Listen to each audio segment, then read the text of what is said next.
Digital banking से bank का कामकाज आजकल बहुत आसान हो गया है। इससे बहुत आसानी से पैसा आप एक जगह भेज सकते हैं, मंगवा सकते हैं और ये सब कुछ हो रहा है यूपीआई से।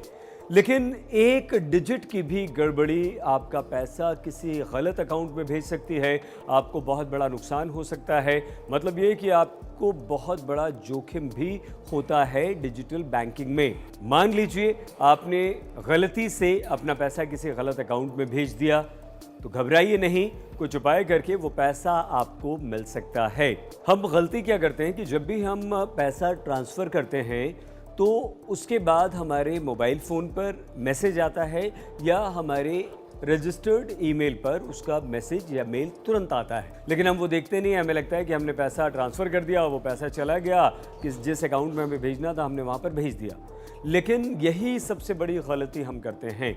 जैसे ही आप पैसा ट्रांसफ़र करें, तुरंत अपना मैसेज चेक करें, मैसेज में ध्यान से देखें किस अकाउंट में आपका पैसा गया है, उस अकाउंट होल्डर का नाम क्या है। अगर सही है तो कोई बात नहीं, लेकिन अगर ज़रा सी गलती हुई है तो बिना देरी किए आप बैंक को सूचित करें। बैंक को कैसे सूचित करेंगे? आप तुरंत कस्टमर केयर पर फ़ोन कर सकते हैं। कस्टमर केयर के अलावा आप अपने बैंक के मैनेजर को, जहाँ पर आपका अकाउंट है, उस मैनेजर को फ़ोन कर सकते हैं और उसके बाद कस्टमर केयर या बैंक मैनेजर आपसे ये पूरे ट्रांजैक्शन की डिटेल्स मांगेंगे, जो आपको हो सकता है ईमेल करना हो या मैसेज के द्वारा उन्हें भेजना हो।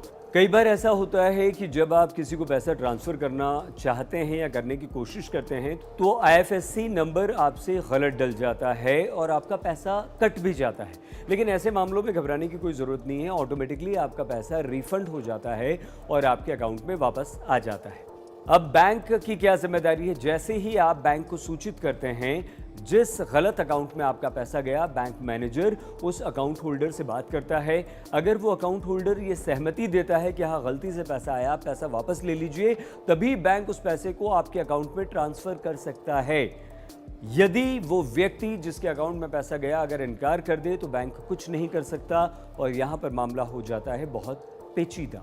जिस अकाउंट में आपका पैसा गया वो अकाउंट होल्डर अगर आपका पैसा लौटाने से मना कर दे तो बैंक की जिम्मेदारी नहीं होती।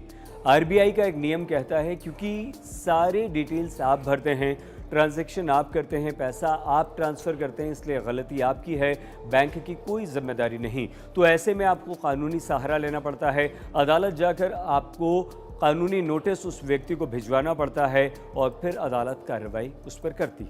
जब आप किसी को अपने अकाउंट से पैसा ट्रांसफ़र करते हैं तो पैसा कटने का जो मैसेज आता है, उस मैसेज में आरबीआई के अनुसार ये पूछा जाता है कि कहीं गलती से तो आपने उस अकाउंट में पैसा ट्रांसफ़र नहीं कर दिया।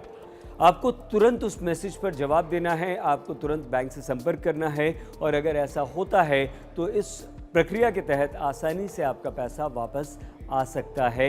ये आपको आरबीआई की तरफ से एक सुविधा दी जाती है। लेकिन कभी भी अगर आप किसी को पैसा ट्रांसफ़र करें तो उसमें बहुत ज़्यादा सावधानी बरतें। पैसा कटने के बाद जो मैसेज आया है, जो ईमेल आया है, उसकी हर एक डिटेल्स को अच्छी तरह से देख लें, जांच परख लें।